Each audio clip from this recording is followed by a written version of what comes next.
Bonjour, nous continuons notre cours sur les communications de l'organisme. Nous avons vu la communication hormonale, une communication qui passe par une molécule, l'hormone, qui passe elle-même dans le sang, une communication lente, qui a l'avantage de pouvoir toucher plusieurs organes et de pouvoir être maintenue dans le temps. Nous allons maintenant voir l'autre grand type de communication de l'organisme, qui est une communication beaucoup plus rapide, on le verra, la communication nerveuse. Pour comprendre ces communications nerveuses, allons commencer par regarder comment un organisme perçoit son environnement, c'est-à-dire perçoit tout ce qui va l'entourer. Et nous allons prendre l'exemple d'un organe récepteur chez l'humain qui va être l'oreille. Si je prends un animal, par exemple cet aigle qui est ici, l'aigle va être au courant de ce qui se passe autour de lui grâce à ses sens. Voyez ici que l'aigle a deux grands yeux pour sa taille, des yeux qui ont des capacités qui lui permettent de voir relativement loin, qui lui permettent de voir relativement bien, mais qui du coup lui permettent de voir ce qui se passe autour de lui. Et ainsi, il aura accès à des informations sur ce qui se passe autour de lui. L'œil réagit à la lumière. C'est la lumière qui arrive dans l'œil qui va provoquer des réactions dans l'œil qui vont permettre après à l'animal de comprendre qu'il se passe quelque chose autour de lui. La lumière est ce qu'on va appeler un stimulus. Elle va stimuler et donc provoquer une réaction dans l'œil. Et l'œil est lié à un sens qu'on appelle la vue. Chez les animaux, on va avoir une perception de l'environnement grâce à des sens. Chaque sens répond à un stimulus précis. Ici, la vue répondait à la lumière. Il y a d'autres sens qui répondent à d'autres stimulus. Alors, point de détail, je vous dis que l'animal perçoit l'environnement grâce à des sens. Il se trouve que les végétaux, les champignons, perçoivent aussi leur environnement d'une autre manière. Il y a certains végétaux qui ont des sens véritables. Si vous prenez les sensitives, sont des végétaux, lorsqu'on les touche, les feuilles vont se replier. Elles ressentent qu'on les touche, donc elles ont des sens véritables. La plupart des végétaux ou des champignons ont d'autres moyens que des sens pour ressentir leur environnement. Mais ils ressentent quand même l'environnement. Nous allons nous focaliser sur les animaux, donc sur les sens, et nous allons nous focaliser maintenant sur l'être humain. L'être humain possède 5 sens principaux: le goût, l'odorat, la vue, l'ouïe et le toucher. Chacun de ces sens va répondre à des stimuli différents. Le goût, qui est principalement au niveau de la langue, va répondre à des molécules qui sont dissoutes, c'est-à-dire à de la matière dissoute. Ça va répondre principalement à quatre parties qu'on va avoir dans les aliments: le sucré, le salé, l'acide et l'aigre. Alors, c'est assez simple à comprendre, par exemple, ce qui se passe pour le sel. Le sel, ce sont des ions sodium et des ions chlorure, qui vont se retrouver dans la bouillie alimentaire, donc dans les aliments que l'on est en train de mâcher. Et lorsque ces ions arrivent sur les cellules de la langue, ça va provoquer un message que le cerveau va comprendre, c'est salé. L'odorat fonctionne un petit peu pareil. Vous allez avoir une réaction à des molécules. Cette fois, les molécules ne sont plus dissoutes dans l'eau, des molécules dans l'air. Des molécules qui sont sous forme de gaz. Si vous avez un gaz qui passe et que ce gaz a une odeur, il va passer dans le nez, ça va provoquer une réaction et le nez envoie l'information au cerveau. Ce système-là est très efficace chez de nombreux animaux. Chez l'humain, l'odorat est très faible. En revanche, l'humain a une excellente ouïe. Probablement la probablement la meilleure vue du monde animal. Parce que nous voyons très loin, nous voyons en 3 dimensions, contrairement à l'immense majorité des animaux. Nous voyons en couleurs, et nous voyons même avec 3 couleurs. Nous sommes, avec les autres singes, les seuls à voir en 3 couleurs. Bref, nous avons une excellente vue. Là, c'est la lumière qui fait réagir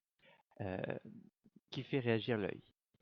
Nous avons l'ouïe, nous allons parler, qui réagit aux vibrations du son. On verra ça tout de suite. Et nous avons le toucher. Le toucher va se passer au niveau de toute la peau, mais également on a vu au niveau des muqueuses. On a vu pour ce qui est des muqueuses au niveau des organes sexuels, c'est vrai aussi pour les muqueuses de la bouche par exemple. Et donc là, ça va être la pression, c'est-à-dire comment on appuie sur la peau, et la température qui vont être les stimuli et qui vont provoquer des réactions. Grâce à notre peau, nous sentons si nous avons chaud ou froid. Grâce à notre peau, nous sentons si quelque chose appuie sur nous ou pas. Donc l'être humain possède 5 sens principaux. Je vais vous demander de recopier dans votre cahier, votre classeur, dans le cours, à cet endroit-là, ce tableau. Il est dans le cours, vous inquiétez pas. Ce tableau, vous avez donc 4 colonnes. La dernière colonne n'est pas à apprendre. La dernière colonne, elle est juste pour vous donner une idée du nombre de cellules sensorielles. Donc vous voyez, hein, pour la vue, nous avons 200 000 cellules sensorielles, 200 millions de cellules sensorielles, 100 millions à peu près par œil, qui fait beaucoup. Pour l'ouïe, nous n'avons que 50 000. Vous voyez que notre vue est bien plus efficace que notre ouïe. Pour l'odorat, nous avons 10 millions de cellules sensorielles, mais elles sont quand même pas très efficaces. C'est comme ça.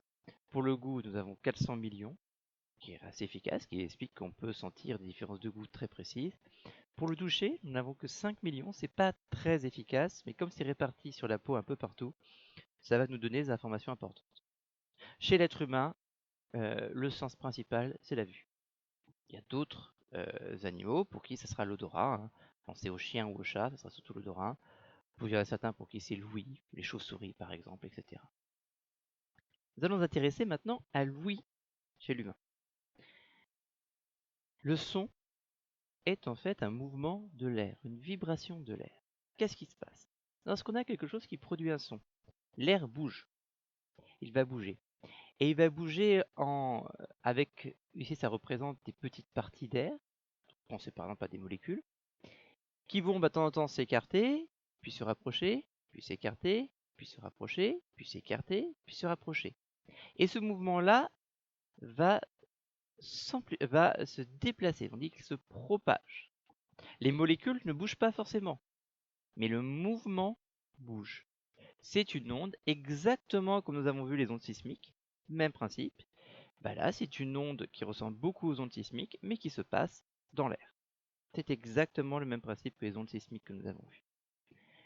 Donc, cette vibration se propage, c'est une onde, et va arriver dans l'oreille, ici à l'intérieur, à une membrane qu'on appelle le tympan. Le tympan, c'est comme la membrane d'un tambour. Si l'air bouge, vibre, et ben on va faire vibrer le tympan. Le tympan ne bouge pas, mais il va vibrer. Le son est donc une vibration de l'air. Cette vibration fait vibrer une membrane dans l'oreille, le tympan. Vous remarquerez hein, que je vais beaucoup employer le terme vibration, c'est le terme exact. Donc ça ne sera pas un français magnifique, mais c'est un français précis et scientifique. Lorsque le tympan va vibrer, que va-t-il se passer derrière? Ici, vous avez cette image qui représente l'oreille interne. Alors je suis désolé, les termes sont en anglais. Vous n'avez de toute façon pas à retenir les termes. C'est juste pour que vous compreniez. Vous avez ici le tympan qui vibre. Le tympan est relié à 3 os, les 3 plus petits os du corps. Le marteau, l'enclume et l'étrier. Lorsque ici, le tympan vibre, comme il est relié au marteau, le marteau va vibrer. En vibrant, il tape sur l'enclume, qui du coup va vibrer elle aussi, l'enclume. L'enclume est reliée à l'étrier, qui va vibrer. L'étrier, il va dans cette partie-là. Et dans cette partie-là, il y a un liquide. Vous voyez cette partie grise. Ce liquide qui est donc ici ce qu'on appelle le labyrinthe, mais qui est aussi ici dans la cochlée, et bah chaque fois que l'étrier bouge, bah, il va vibrer comme l'étrier. Donc, l'air vibre, fait vibrer le tympan, qui fait vibrer le marteau, qui fait vibrer l'enclume, qui fait vibrer l'étrier, qui fait vibrer le liquide qu'on a à l'intérieur. À chaque fois que l'air va vibrer, le liquide à l'intérieur de la cochlée va vibrer. Le tympan est donc relié à 3 os, qui sont même reliés au liquide de la cochlée. Quand le tympan vibre, les os vibrent et font vibrer le liquide de la cochlée. Qu'est-ce que ça va changer, ça, que le liquide de la cochlée vibre? Le liquide de la cochlée, ici, bah, autour, vous avez la cochlée elle-même. Dans la cochlée, il y a des cellules. Et ces cellules, à chaque fois que le liquide de la cochlée vibre, vont produire un petit signal électrique. Exactement de la même manière qu'un signal qui passerait sur un fil. C'est un signal électrique, comme du courant électrique qui passe sur la file. C'est un petit, hein, c'est provoqué par une cellule, donc c'est pas beaucoup.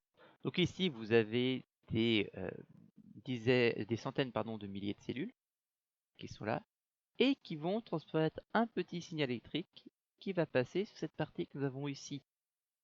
Cette partie-là en jaune. Cette partie-là, c'est le nerf auditif. Le nerf auditif, c'est quelque chose qui va relier l'oreille au cerveau.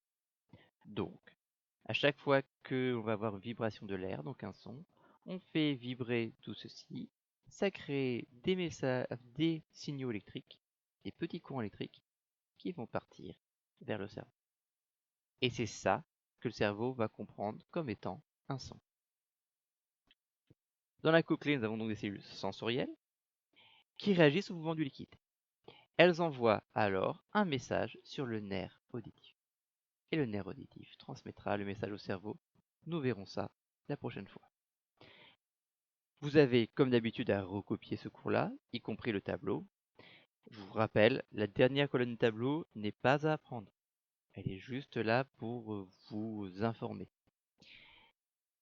Une fois que vous avez recopié ce cours, répondez au QCM et je vous revois la prochaine fois, peut-être en classe, plus probablement encore sur YouTube et sur Pronote. Je vous souhaite une bonne semaine et je vous dis à plus tard.